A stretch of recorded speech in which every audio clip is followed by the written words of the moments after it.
차관님, 제가 어제 이태원 참사 국정조사에 따른 각 피감기관의 시정 및 처리 결과서를 봤어요. 이게 행안부 거거든요. 이거 차관님이 결재하셨죠? 예, 그렇습니다. 네, 저는 이 차관님이 결재하신 시정 및 처리 결과 보고서가 굉장히 문제적이라고 봅니다. 이게 국감법 제16조에 따라서 제출하는 문서잖아요. 맞죠? 예, 그렇습니다. 그럼 16조를 포함해서 국감법 어디에도 부처가 임의로 건의사항이라는 것을 시정 및 처리 결과 보고서에 첨부할 수 있다라고 되어 있는 것을 확인하셨습니까? 저희들 그 국정조사 처리 시정 처리 결과에 대해서 이제 국회에서 온 공문에 보면은 저희들이 바로 양식에 따라서 제출할 수 있는 자료가 있었고요. 그렇지 않은 그러니까요. 부분이 있습니다. 건의사항이라는 것을 제출할 수 있다는 근거를 확인하셨냐고요. 구체적인 근거는 아니지만 네, 그럼에도 불구하고 조사 그런 요구서에 근거는 대한 없다라는 거죠. 근데 임의로 그거에 해양부에서 할 말이 있으니까 붙였다라는 말씀을 하시는 저희들 거죠. 의견으로 제출한 네, 이게요. 정부가 국회에 국정감사나 국정조사에 관한 시정 및 처리 결과를 내는데 어떤 부처가 임의로 건의사항이라고 붙여서 이렇게 보냅니까? 다른 의원님들 이런 거 보신 적 있으신가요? 차관님 공직생활 30년 넘게 하시면서 이런 사례 본 적 있으세요? 유사한 사례는 아니지만은 네, 유사한 사례 없죠. 국회에서 제출 요구한 양식에 따라서 맞지 않을 거침없이 말로 경우에는 이야기하면서 도대체 법과 절차를 무엇으로 보는지 이 정부가 국회를 얼마나 무시하는지를 아주 잘 보여주고 있습니다. 더 중대하고 심각한 문제는요. 이게요. 국회에서 본회의를 통해서 의결한 국정조사 결과 보고서를 정정해달라는 내용을 건의사항으로 담고 있다는 겁니다. 이게 국정조사 결과 보고서가요. 이상민 장관이 증인으로 출석해서 증인으로 선서하고 증언한 내용에 따라서 국회가 수많은 자료를 검토하고 진술을 대조하고 검증하고 확인한 사실에 관해서 보고서를 작성한 겁니다. 이런 거에 대해서 피감기관이 법령에도 없는 임의 문서를 첨부해서 이미 의결한 국정조사 결과 보고서를 수정 의결해달라고 요구하고 있는 겁니다. 맞습니까? 아까도 말씀드렸지만 처리 결과에 대해 답변을 할 수 있는 게 저희들 4건이었고요. 2건에 대해서는 처리 결과에 대해서 답변할 수 없는 상황이었기 때문에 그에 대해서 답변을 아예 적지 않은 것보다는 저희들 의견을 제시하는 그러니까 그런 그걸 상황입니다. 임의로 적었고 국회가 작성한 결과 보고서에 대한 내용을 정정해라 라고 정부가 국회에 이송했다는 거예요. 이 문서를. 맞잖아요. 건의 형태로 했습니다. 더 심각한 건요. 이거 고쳐달라는 내용이 더 심각해요. 이상민 장관이 국정조사에서 스스로 답변해서 인정을 했고 탄핵의 사유가 됐던 재난관리 주관기관 지정과 중대본 설치, 유가족 명단 이런 문제들인데요. 국회가 국정조사 한 내용도 인정을 못하고 장관이 탄핵된 것도 인정 못하겠다 라는 내용이 여기 담겨 있는 거예요. 이 사실관계 정정 건의에. 맞습니까? 저희들이 판단하기 사실관계 정정이 좀 필요하다고 해서 이렇게 건의를 한 겁니다. 그러니까요. 국회가 국정조사한 결과도 인정 못하고 탄핵도 인정 못하겠다라는 거잖아요. 행정안전부가.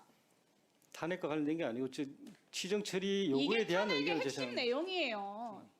그거를 지금 사실관계가 틀렸다. 국회가 잘못 알고 있다. 국정조사 한 것에 대해서라고 얘기하시는 거잖아요.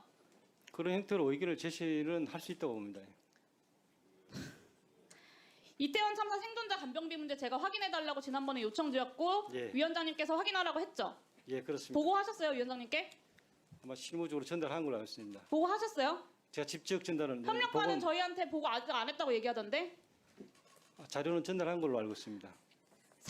이태원 참사가 벌써 130일이 넘었습니다.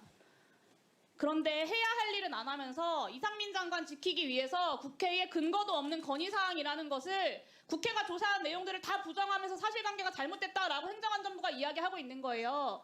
생존자에 대해서 간병비 지원할 수 있는 방안 찾아보랬더니 그런 건 안 하고 이런 거나 하면서 장관 지키기나 하고 계신 거라고요, 지금. 의원님 말씀하신 간병비 지원은 의원님 말씀하신 그건 제가 대로 나중에 해서 그 사안에 대해서는 나중에 네. 다시 질문 드릴게요. 진행되고 있다는 말씀을 해양부가 드리는데 100번 양보해서 이 사안에 대해서 입장이 있으면 기자회견에서 공식 입장을 발표할 일이지 법령에도 없는 임의 문서를 갖고 와가지고 국회가 의결한 국정조사 결과를 어디 자기 입맛대로 고치라 마라 하십니까? 의견을 건의드린 겁니다. 해양부도 탄핵소추안 의결에 대해서 헌법재판소 결정에 따르겠다고 하셨잖아요. 그 내용이 여기에도 있거든요. 예, 그렇습니다. 네. 그러면 될 일이에요. 근데 왜 이런 문서를 내십니까? 이게 부적절한 일이라고 저는 생각합니다. 많은 의원님들이 부적절한 일이라고 생각하실 거고 어제 언론 보도에도 그런 취지로 기사들이 많이 나갔어요. 어떻게 생각하세요, 차관님? 아까도 말씀드렸지만은 그 국회에서 요구하는 양식에 맞지 않는데 그 부분에 대해서 행안부의 의견을 표현할 필요가 있어서 저희들이 그걸 다시 그러니까 양식에 제출했다는 맞지도 말- 네. 않는 걸 물어보지도 않은 걸 굳이 임의로 건의사항이라고 달아서 국회가 한 보고서에 대해서 고쳐라 마라라고 하신 거라고요. 왜냐? 이상민 장관 탄핵 사안의 중요한 사안이니까 이상민 장관 지키려고. 저는요, 이거 정부와 국회의 관계에 있어서 행정안전부가 정부가 선 넘은 거라고 생각하고요. 행안위 차원에서 위원장님께서 매우 심각하게 경고해 주셔야 된다고 봅니다. 그리고 차관님께서 유감 표명하시고 시정 처리 결과 다시 제출하셔야 된다고 봅니다. 그렇게 하시겠습니까? 저희들 의견을 필요한 의견을 제시했다고 생각합니다. 계속 고수하시겠다는 거죠? 국회 국정조사 결과 보고서가 틀렸다. 그렇게 말씀하신 것보다 저희들은 그 사실관계 내용에 대해서 정정이라는 게 그런 거잖아요. 한 달이 넘게 장관이 직접 증언한 내용 가지고 결과 보고서를 만들었는데 근거도 없는 임의 문서를 제출해서 사실관계가 틀렸으니 정정해라. 근데 그게 장관의 탄핵 사유와 핵심적으로 관련 있는 사항들을 두 개를 딱 찝으셨어요. 재난관리 주관기관과 유가족 명단 문제. 그거는 다시 한번 행안부의 의견으로 그렇게 받아주시길 바랍니다. 그 국정조사 결과에 대한 처리 요구에 대한 이런 전례를 행안부는 앞으로도 계속 하시겠다. 이번에 만들었으니까 그런 내용입니까? 그런 답변이십니까? 정부와 국회의 관계에 있어서 국회가 국정조사를 통해서 만든 내용에 대해서 앞으로도 이렇게 정부가 임의의 문서를 통해서 결과 보고서가 잘못됐네 안 됐네 결과 보고서를 고쳐라 마라라고 하시겠다 앞으로도 이런 답변이잖아요. 의견 제시에 대해서는 앞으로 국회하고 협의를 하겠습니다.